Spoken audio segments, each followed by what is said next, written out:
If you grew up anywhere from the late 80s to the 2000s, you definitely know Barney, the lovable purple dinosaur who took over children's television, sold millions of VHS tapes, and became a pop culture icon. But the radical barnster did not always look like the soft, huggable friend most people remember. Across more than 2 decades of videos, TV shows, and movies, Barney went through a surprising number of designs and redesigns. But if you wanted to see the original Barney costume in a museum, well, you can't. It doesn't exist. Neither does the movie suit, or the live show suit, or frankly, most of them. The production team deliberately destroyed almost every classic Barney costume after its use. More on that later. So today, we're taking a full journey through the evolution of the divisive Purple Pal, from the interesting early years to the classic PBS seasons to the fall off. This is the evolution of Barney the dinosaur. Welcome to the Barney Desk.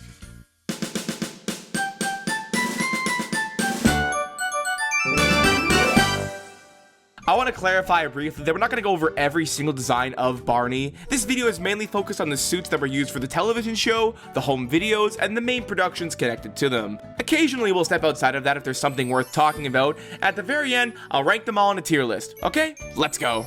Texas school teacher Sheryl Leach originally had the idea to create a series of videotapes for her young son back in the late 80s. From there, she got together with Dennis DeShazer and Kathy Parker to brainstorm what this character could actually be. They contacted Broadway costume designer Irene, and after briefly considering ideas like a teddy bear, a blanket, and a clown, they eventually landed on a dinosaur. But Barney did not immediately look like Barney. Irene's earliest sketches were surprisingly ferocious, at first resembling a more traditional bumpy-skinned dinosaur before slowly evolving into a smoother, more human proportioned creature. Even then, it took some workshopping before everyone landed on a design that they were happy with. So Irene and her niece Suzanne set to work building the character, and eventually they created this. Oh, Barney is a dinosaur, a dinosaur, a dinosaur.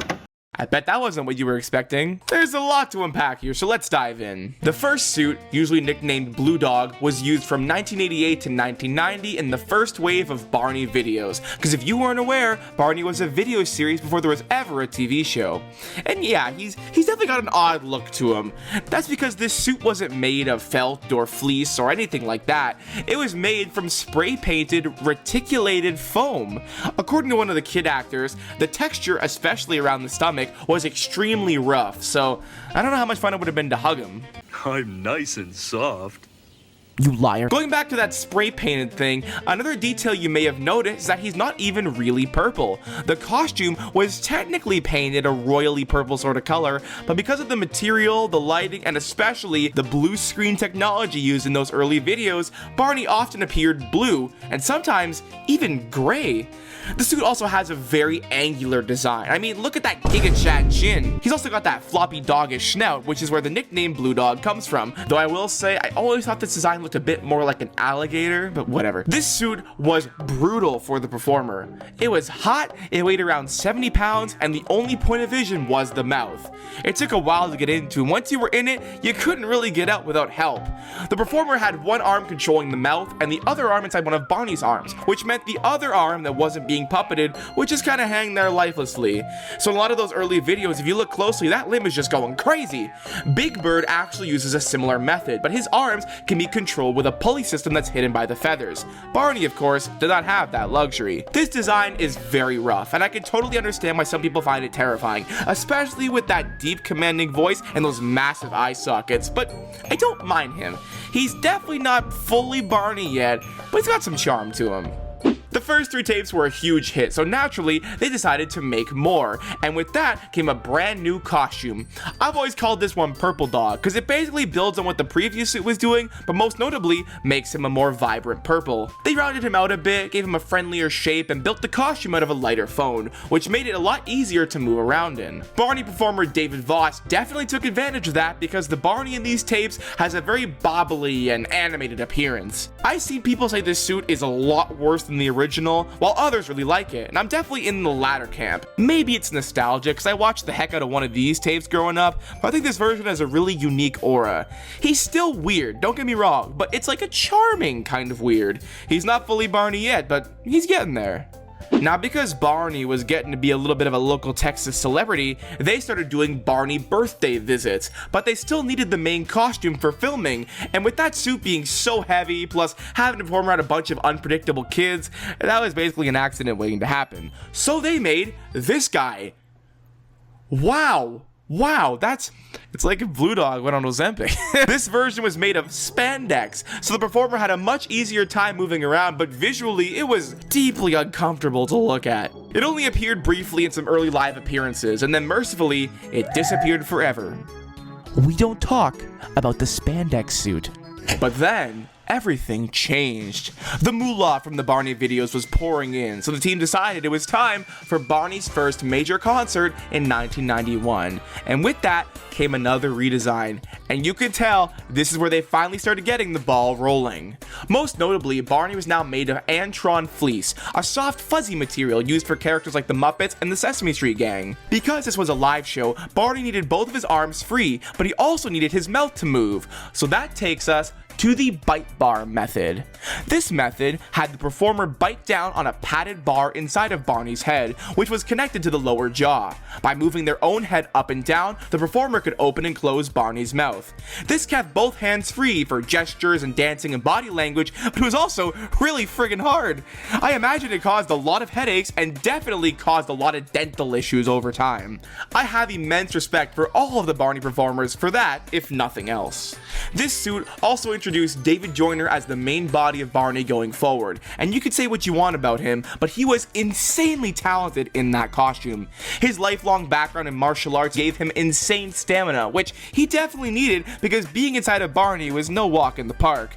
The 70-pound suit could reach around 120 degrees inside, and because the prop feet were so clumsy, he had sneakers permanently attached in the feet so that the bottoms could grip the floor during heavy dance routines. He wore sweatbands on his arms and his head, and he would sweat so much during intense filming days that he could lose several pounds of water weight. But that physicality is what helped make Barney feel like an energetic powerhouse instead of just a big mascot standing there.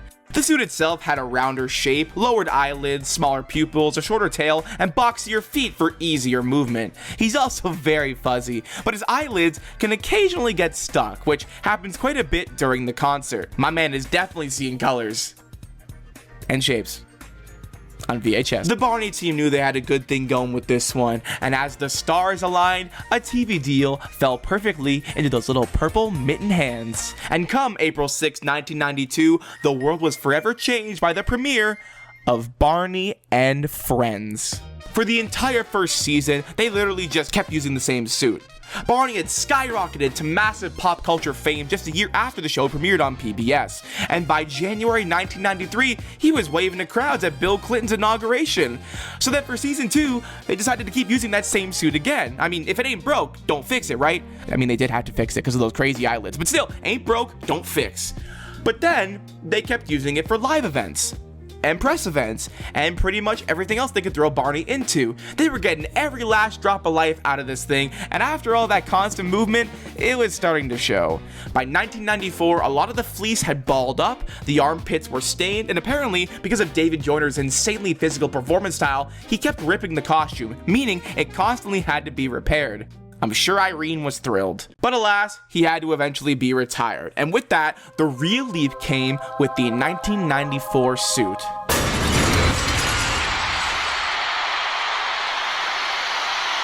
I may have overhyped it. Built for the primetime NBC special Barney's Imagination Island, this was a major construction upgrade. This guy was built with a brand new Barney skull, which would become the shell for every Barney going forward. The extreme fuzziness of the previous suit was toned down and replaced with a smoother, cleaner look, and the arms were finally permanently attached to the costume. Compared to the previous suit, his body was rounder, his eyes looked less sunken in, and his tail was slightly shorter with less of a curl. After Imagination Island, this also appeared in Barney's Radio City show, Barney Live in New York City. But after those appearances, it was mostly retired from production use and was designated for public appearances, photo shoots, special events, and backup purposes. A lot of people don't know know this, but according to Ray Henry, the lead art director at the time, production actually considered this suit a backup contingency costume. It was stored at a separate facility in Texas in case a disaster, like a tornado, destroyed the main studio. That is some insane pre-planning. Like, imagine being so powerful that your company has an emergency Barney. Season 3 of Barney and Friends premiered in 1995, and with it came what many fans, including me, consider one of the most balanced Barney suits ever made. And it's not even that much different from the suit prior. They made the eyes larger and closer together, replaced the shiny eyelids with matching fleece, rounded out the stomach, hips, and top of the head, and made the feet less square. These changes are small on paper, I know, but on camera, he just feels so much more polished. This suit was also used in a lot of photo shoots, including one image that would become very infamous. I made an entire video on the history of this image, so you can check it out in the top right, because I mean it truly is insane. Season 3 was also the first season to use 2 Barneys per season. The second one closely resembled the main Season 3 suit, but it had a more angular face and a lot closer to Season 1's. His brow sat lower, his eyes were deeper set, the blinking was more noticeable, and the pupils were much bigger, often making his eyes look black. He mixed that with some VHS compression, and yeah, got some analog horror business happening right here. From this point onward, a lot of the show suits start blending together, so we're gonna move a little faster. Season 4 had a few versions. This prototype gave Barney a slimmer, more defined look with a tighter, streamlined face. He has a lighter magenta color and more proportionate limbs. The main Season 4 suit, however, is a step down in my opinion. His smile is a lot less apparent and his eyelids are lowered, giving him a bored or tired expression most of the time. This was also the last suit with blinking eyelids, and if I had to guess why, it's probably because his expression looks so blasé here. But you see, my dear viewers, this suit will become much more infamous for something besides his boring eyes.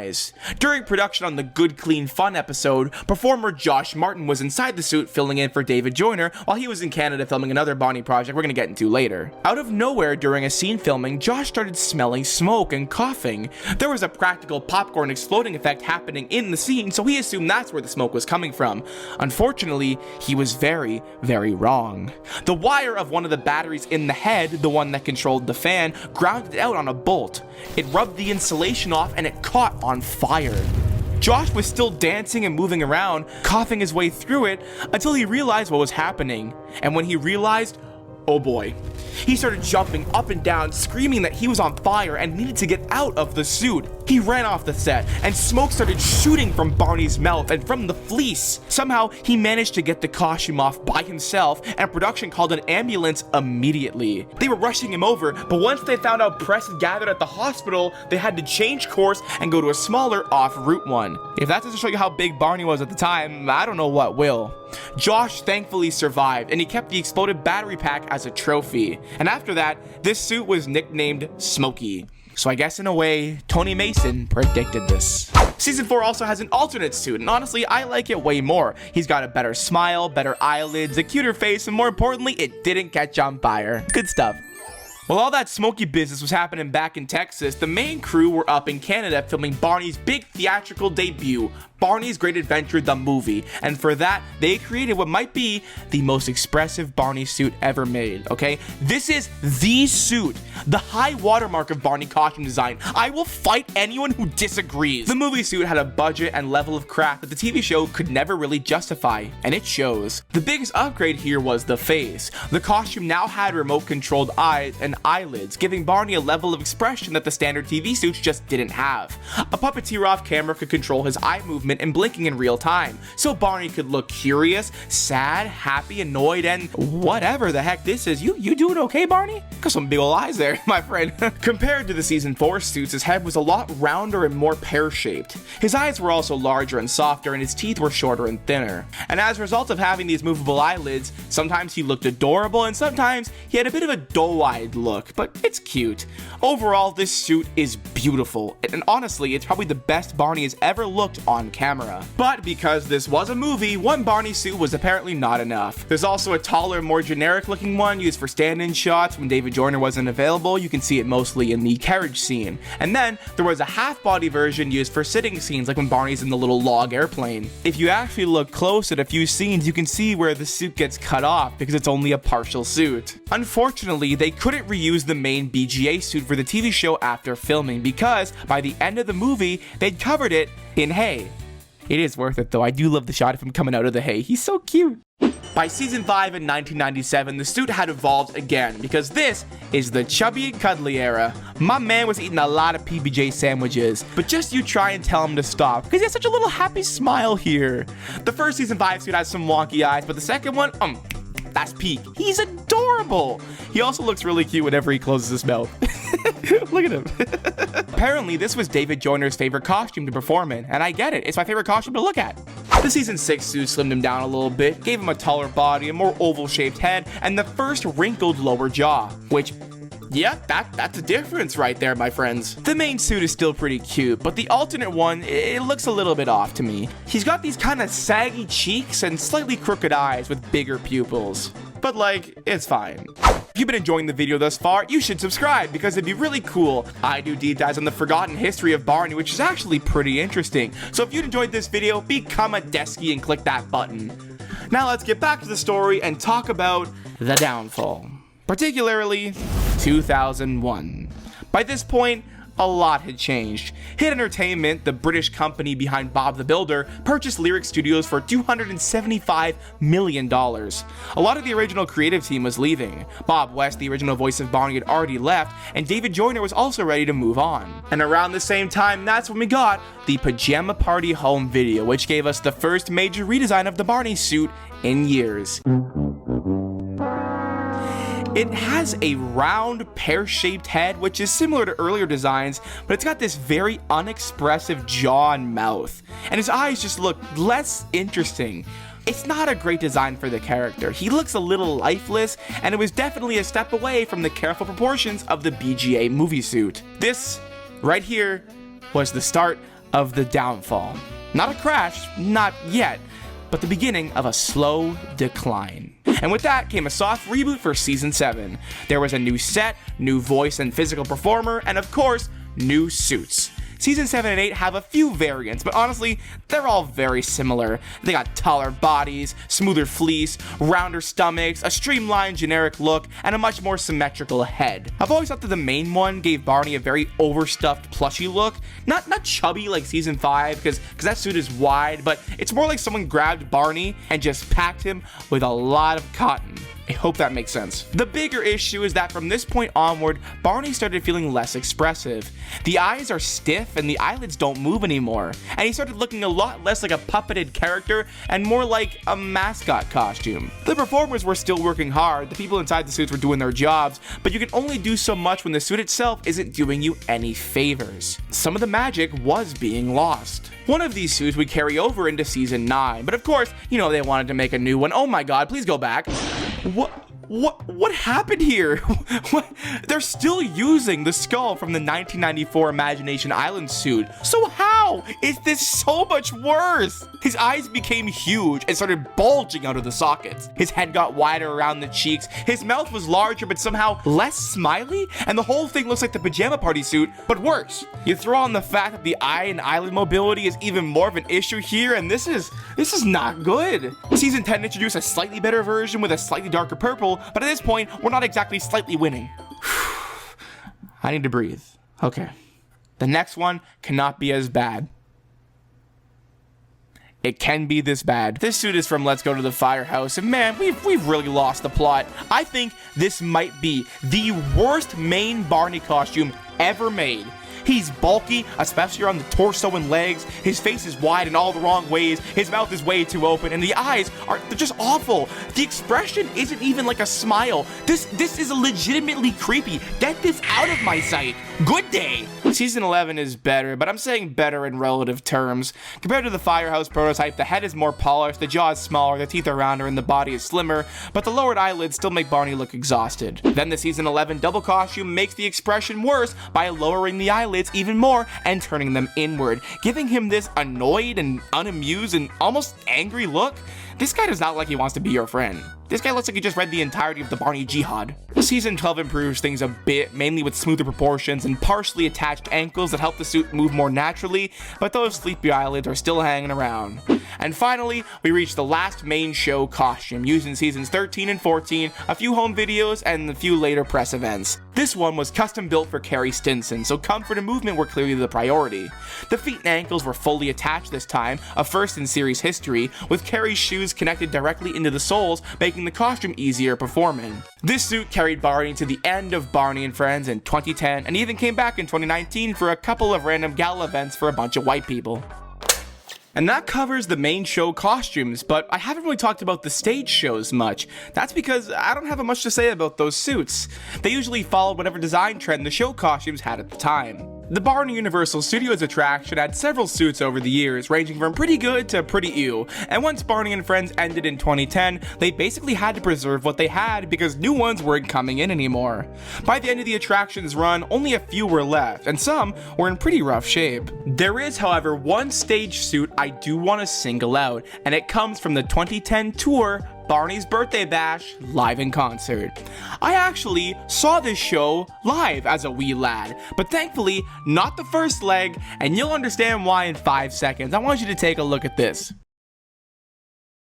Who thought this was acceptable? This show was handled by V Corporation, the company behind a lot of Sesame Street live shows, and for some reason, their goal was to redesign the characters to look more like their 2D appearances. And let me tell you, this don't look like him. I mean, this is horrendous. He looks like a skull with skin. He looks like Steve Harvey.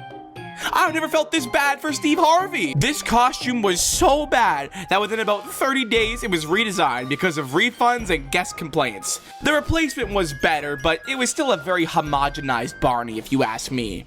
His bow tie is cute though. Eventually, they got Skull and Mascots, a company that had already made some Barney costumes for appearances up here in our beautiful Canadian land, to build something closer to a show suit for them. And while it still isn't perfect, it is much, much better than where they started. It's truthfully too bad a lot of these Birthday Bash suits look so bad because they actually introduced a new puppeteering mechanism that probably saved a lot of teeth. Instead of the old bite bar mechanic, the mouth worked more like bicycle handbrakes. The performer held a trigger inside the hand which pulled the cable through the suit and into the head to open and close the mouth. Heavy-duty rubber bands helped the jaw snap back smoothly, and that's why Barney's hands look so huge here. They needed the extra space to hide the mechanism in the performer's hand.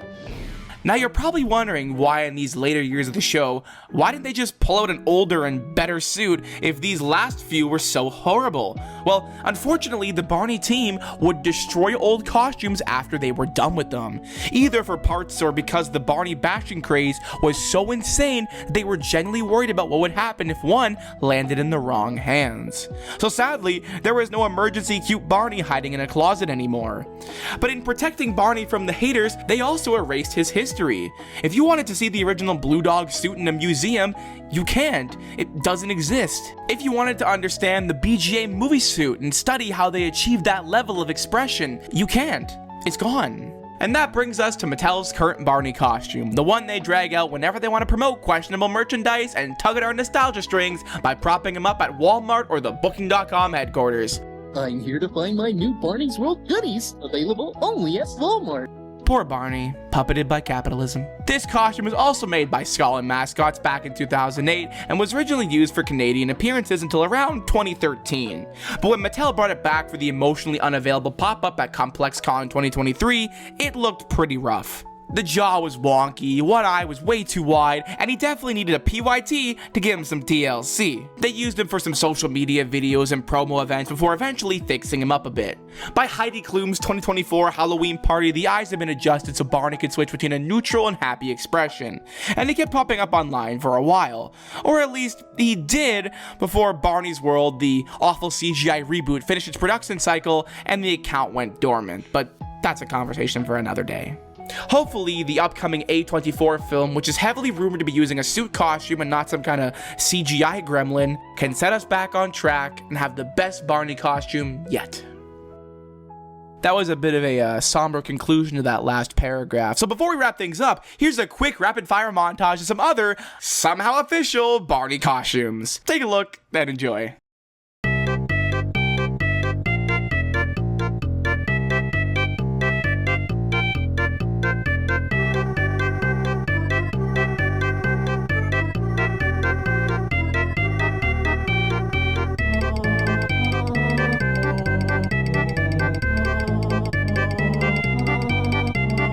Oh, and here's my tier list. I almost forgot about that.